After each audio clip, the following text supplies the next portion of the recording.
Hey guys, it's Bina, and welcome back to another video. This is Last Epoch patch 1.4.4. We have been waiting for this one for a long time, since we thought it was going to be on Wednesday, like usual.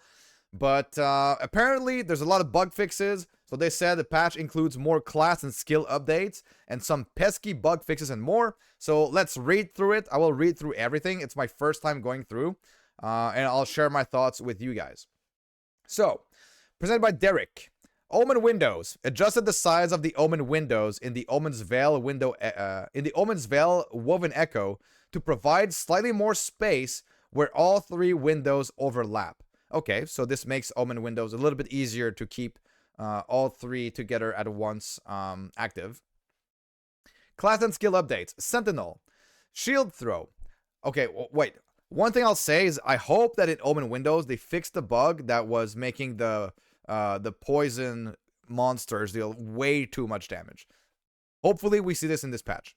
We've been promised by Mike on Reddit that it's gonna be this patch. It better be. Shield throw. The Sentinel affix, which converts shield throw to void, now behaves more in line with expectations for a conversion. It causes bleed chance to be converted to time rot. Oh, okay.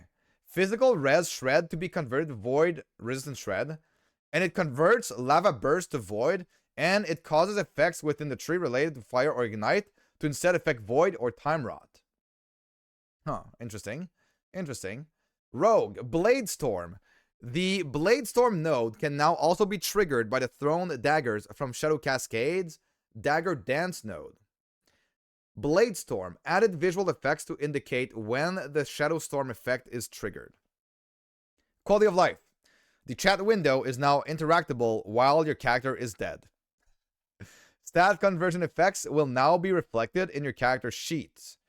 For example, if you had 42% bleed chance and 5% ignite chance, but then get an effect that converts 100% of bleed chance into ignite chance, your character sheet will now reflect your totals as 0 bleed chance and 47% ignite chance. Reaching level 15 plus on a character while having the Forging Basics quest active will automatically complete it. Visual and sound updates. Volcanic Orb updated the visual effects. Serpent Strike added some visual effects to Promo Serpent. Transplant updated the visual effects.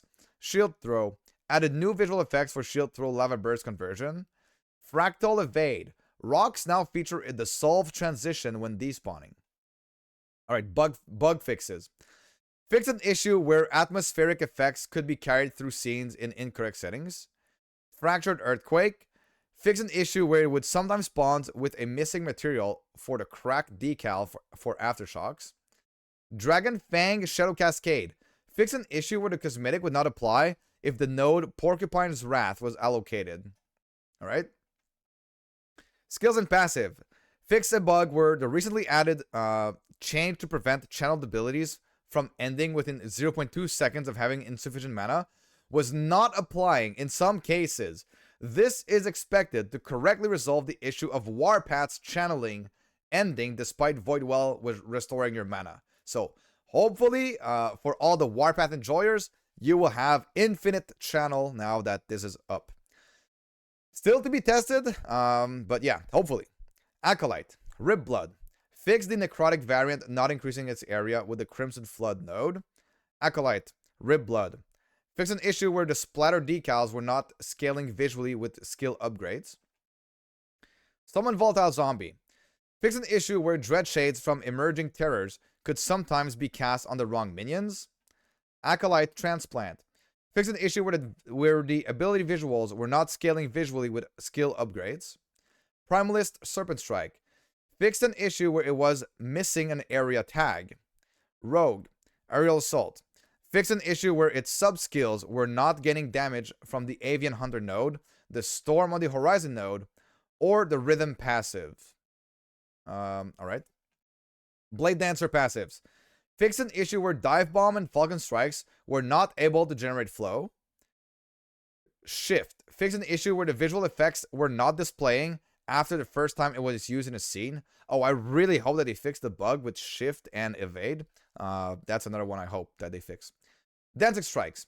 Fix an issue where the character could end up T-posing when unspecking the Twin Blades node, making them ineligible to use the ability, and then attempting to use the ability. Sentinel Devouring Orb. Fix an issue that made Devouring Orb area not visually scale in online. Judgment. Fix an issue where the sound and visual effects for Judgment's Holy Eruption node would not be synchronized when the duration of Consecrated Ground was modified. Judgment. Fix an issue where the sound and visual effects for Judgment's Holy Eruption node would play much earlier than intended when the Anointed node was allocated. Alright. Campaign. End of time. Fix a minor visual issue where some of the upper scene elements could appear improperly faded. End of time. Player visual should no longer clip into the floor. The Immortal Summit. Fix an issue with footstep sounds not being correct on certain surfaces. The Lower Sewers. Fix an issue where there was a section that could not be traversed using WASD controller settings. Majelka. Fix an issue where Grad Theft Eagle quests would point to the wrong direction. Okay.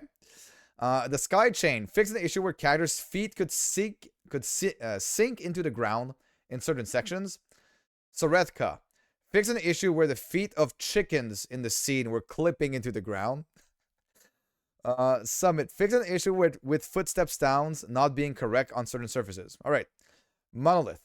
Fix an issue that caused incorrect stability rewards in party play for non-host players. Occupied Hyoborea.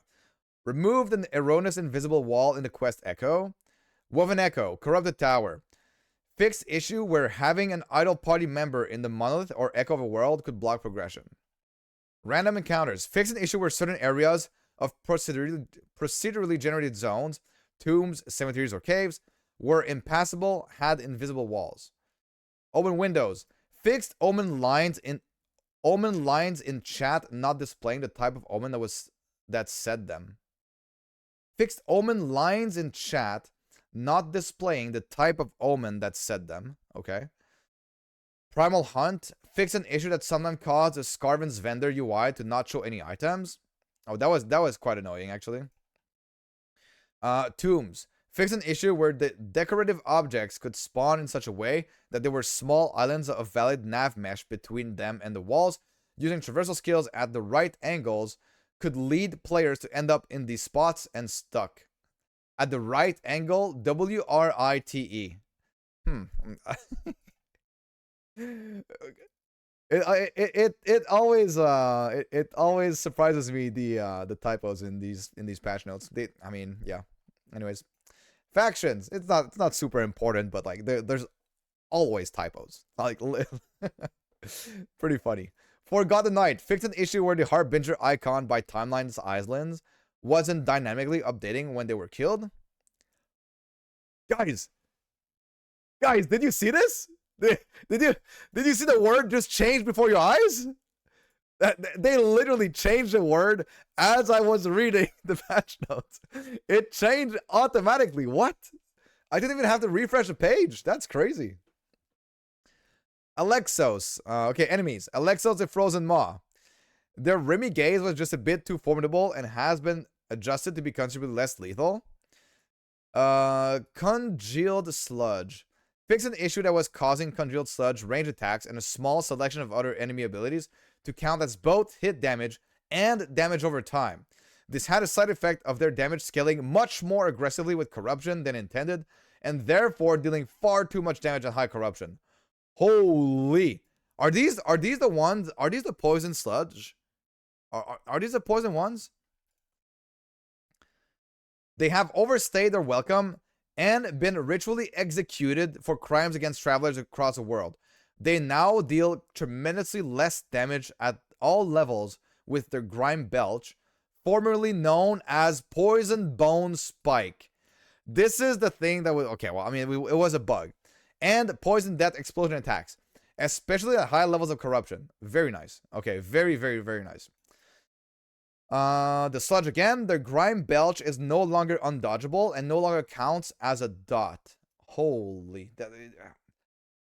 So what this means, in general, what this means is that if you had a lot of problems running Omen's Veil, Woven Echoes, try again You might very well survive way more, because this was by far the most dangerous attack that was in the Omen's Veil. And since Omen's Veil is the best way to farm a little bit of everything, including altars and Omen idols, then you might want to consider Omen's Veil. It's a strategy that sustains itself just by, you can run it forever, basically. So yeah, very, very good. Emperor of Corpse, good stuff, VHG. Emperor of Corpse, fix an issue where sometimes the large explosion indicator wouldn't match its hitbox. Note, once this has been out for a while and no reports have come in saying it's still broken, we will return the attack to its previous damage values. Okay, so it still does no damage, or almost no damage, but yeah, I mean, still be wary of Emperor of Corpse. Try to notice if you are getting hit while you're out of its hitbox. Forge Soldier, fix a fireball attack floating in midair. The Grave Engine, their Immortal Scorch, colloquially referred as the Stinger Laser, found a stitch in time which it was abusing to deal endgame boss levels of damage. Its damage now probably ticks once every 0.25 seconds instead of once every half millisecond. It's probably flagged as a dot.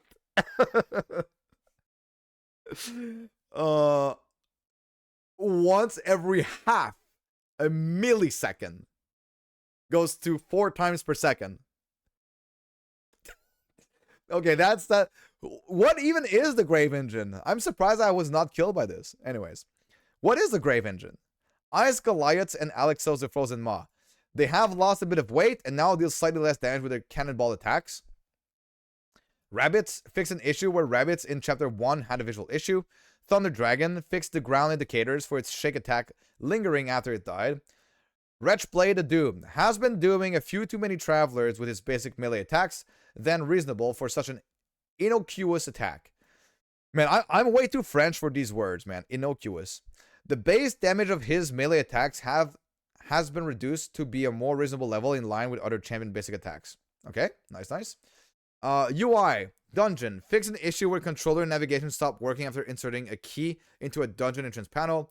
Echo Web, fix an issue where echo rewards would be incorrectly displayed for echoes that you previously died in. And Skill Tooltips, fix an issue where viewing the tooltip for any rogue weapon dependent ability from the abilities menu would show an incorrect DPS value. This issue was not occurring if the tooltip was viewed from the skill bar. In general, I would say never trust any tooltips that you see in game. Use your... It can be an indicator sometimes, but for the most part, it doesn't take into account so many things that it's largely inaccurate for most of the skills that you're using. But okay.